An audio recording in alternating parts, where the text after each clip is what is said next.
Baik pemirsa, kembali lagi bersama kami di Prime Time Talk dan kita kembali bersama dengan Wakil Ketua Umum DPP Partai Demokrat Pak Syarif Hasan. Pak Syarif, berdasarkan tadi informasi dari Pak J. Kristiadi tadi menyebutkan jangan-jangan ini Partai Demokrat adanya kegagalan kaderisasi sehingga kemudian membuat proses pengambilan keputusan untuk menentukan calon yang akan didukung ini sangat lama begitu. Tanggapan Anda Pak Syarif? Ya jangan Pak Kristiadi jangan a priori lah kepada Partai Demokrat ya. Partai Demokrat ini kan baru 15 tahun Bapak ya. Oke, makanya tadi presenter mungkin agak salah mengambil kesimpulan ya. Partai kami ini kan baru 15 tahun ya. Kami cukup berhasil dalam pilkada. Kami sudah pernah menempatkan kader kami sebagai presiden 10 tahun dan anggota kami di DPR juga cukup berkualitas. Memang untuk membangun seseorang kader untuk menjadi presiden misalkan itu tidak mudah dan saya pikir semua partai juga mengalami hal yang sama. Nah, lagi-lagi kritikan ini juga baik buat Partai Demokrat untuk lebih introspeksi sehingga ke depan tentunya pengkaderan itu merupakan sesuatu yang prioritas sekalipun kami sudah melakukan itu. Dan lagi-lagi kalau menyangkut masalah Pilgub ini, Partai Demokrat dalam hal ini lebih banyak mengakomodir suara-suara dan aspirasi daripada partai-partai koalisi. Dan tentunya kami tidak mengedepankan saja keinginan Partai Demokrat, tetapi lebih mementingkan kebersamaan untuk mendapatkan sesosok pemimpin, apakah dia bupati, apakah dia wali kota, apakah gubernur. Begitupun juga tentang presiden. Lagi-lagi Partai Demokrat sangat aspiratif sekali dan lebih banyak mendengar sehingga kita bahas dan dengan satu kepentingan itu adalah demi kepentingan rakyat secara keseluruhan. Baik. Dan tentunya untuk mencapai itu ya kita harus bangun semangat kebersamaan. Tidak mudah memang membangun semangat kebersamaan, tetapi itulah politik.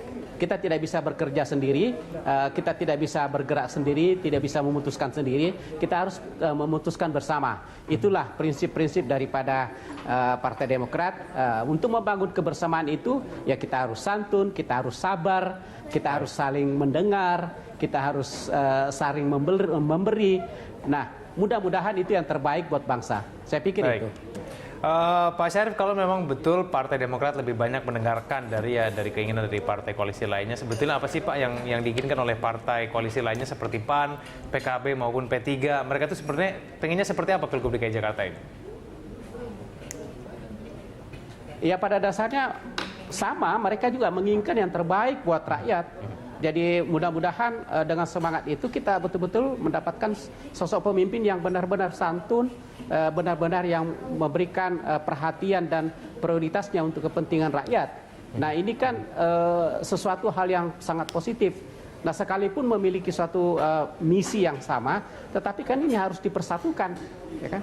Karena masing-masing partai kan juga memiliki misi yang berbeda tentunya. Nah inilah yang harus dipersatukan. Partai Demokrat dalam posisi untuk mempersatukan keinginan para koalisi di antara koalisi sehingga diperoleh suatu keputusan yang betul-betul dapat diterima di antara partai-partai koalisi.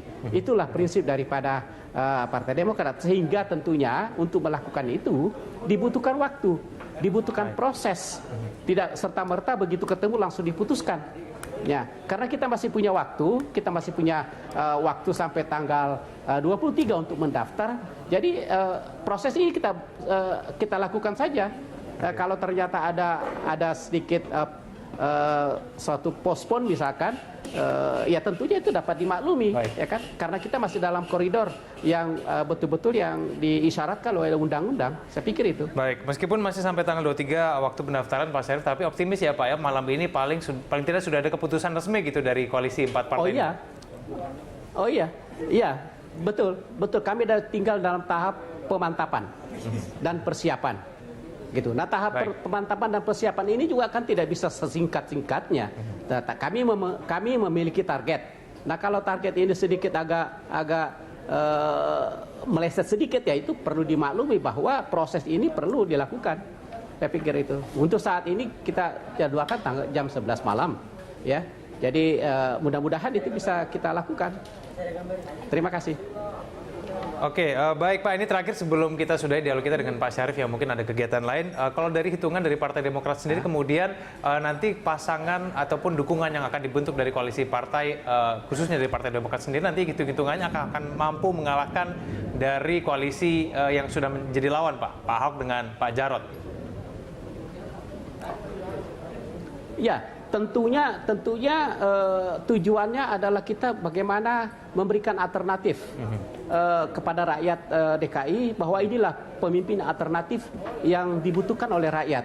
Baik. Nah, kalau kita memberikan alternatif itu, harapannya tentu goalnya tentunya adalah bisa memenangkan pilkada ini. Nah, kalau hanya sekedar ikut berpartisipasi seperti yang disampaikan oleh beberapa pengamat, yaitu sama halnya dengan tidak memberikan suatu warna kualitas daripada proses demokrasi itu. Proses demokrasi ini kan akan lebih bermakna kalau betul-betul lebih berkualitas. Nah, untuk meningkatkan kualitas itu tentunya diiringi dengan program-program yang lebih berkualitas yang disodorkan oleh para calon-calon gubernur ataupun calon-calon wakil gubernur. Saya pikir dengan demikian proses demokrasi ini akan lebih berkualitas ke depan. Baik, terima kasih atas waktunya Pak Syarif Hasan langsung dari Cikeas menyampaikan sedikit informasi mengenai rapat yang sedang berlangsung di Cikeas, Bogor, Jawa Barat. Terima kasih Syarif Hasan, Wakil Ketua Umum DPP Partai Demokrat. Kembali kita lanjutkan, saya kembali ke Pak Kristiadi. Pak Kris, kalau menurut Pak Syarif ini sudah dalam tahap pemantapan, ya berarti harusnya nggak lama lagi ya Pak ya? Paling tidak hari inilah. Ya mungkin begini, pemantapan itu bisa secara gradual. Mantap 1, mantap 2, mantap 3. Ya kan itu masih lama tuh. Jadi tapi oke lah. Saya pikir apa itu mereka akan memutuskan, tapi saya kira mungkin tidak akan secepat itu ya. Tapi saya juga dengar bahwa sebetulnya sudah ada perkembangan-perkembangan baru. Yang saya dengar Gerindra dan PKS sudah mau mengumumkan jam 7 ya. Kalau Pak Demokrat dan teman-teman. Berarti akan ada 3 poros. Ada 3 poros kalau begitu. Ada 3 poros kalau begitu. Nah, kalau 3 poros ini berarti akan lebih seru nanti pertarungan pilkada. Atau tidak? Atau bagaimana ya, ini? Kalau begini, seru untuk apa? Kalau pertarungan seru hanya untuk seru ya tidak ada gunanya juga ya. Tapi kalau seru sebetulnya seru bagaimana yang paling ideal menurut saya, seru itu kalau pertarungan itu orientasinya pertarungan apa yang kemudian bisa dilakukan lebih baik ya kalau saya atau koalisi saya berhasil mengalahkan Pak Ahok. Apa itu? Nah, itu saya kira paling bagus tuh. Bukan karena kemudian sodok sini karena dia orang keturunan antah berantah dan sebagainya ya, tapi itu yang saya baik bermutu seperti itu atau gagasan alternatif atau kemudian ya yang seperti itulah. Pertandingan-pertandingan yang rasional yang membangun masyarakat yang bisa juga memberikan pendidikan kepada masyarakat. Itu paling baik. Oleh karena itu bismillahnya itu menurut saya tidak usah kemudian saya harus kalahkan, jangan dulu. Yang paling baik kita coba agak muter apa itu? Tujuannya mendidik rakyat. Saya kontribusi yang penting sekarang ini menang kalau kalah kita pikirkan belakangan. Tapi saya akan mendidik masyarakat. Nah, untuk mendidik masyarakat tentu kemudian ada hal yang diorientasikan yaitu isu-isu yang lebih sehat. Nah, kemudian andai kata kalah, tidak apa-apa, sudah puas. Tapi saya sudah berbuat baik, ya, tidak melukai rakyat, tidak melukai orang-orang lain. Ya, dan kemudian kalau ini dianggap sesuatu yang baik, pasti rakyat pun akan ingat. Oh, ini ada loh. Tokoh ini bener nih tokoh ini, gitu. Ngomongnya tidak hanya sekedar menyebar kebencian atau kemudian juga ungkapan-ungkapan yang sangat sarkastis dan sadis, tapi hal yang sebenarnya memberikan harapan kepada kita semua kan begitu. Bahkan kalau misalnya memang betul nanti akan ada muncul 3 poros begitu ya, berarti kan ada begitu banyak nama nih yang akan kemudian muncul. Kita akan bahas kemudian nanti di segmen selanjutnya apakah nama-nama tersebut memang betul menjadi lawan tanding sepadan buat Pak Ahok ya, apakah betul calon-calon tersebut seperti yang Pak Kris tadi bilang tidak menebar kebencian, tidak menebar sara, semua segala macam. Kita bahas itu di segmen selanjutnya. Pemirsa, tetaplah sama kami di Prime Time Talk.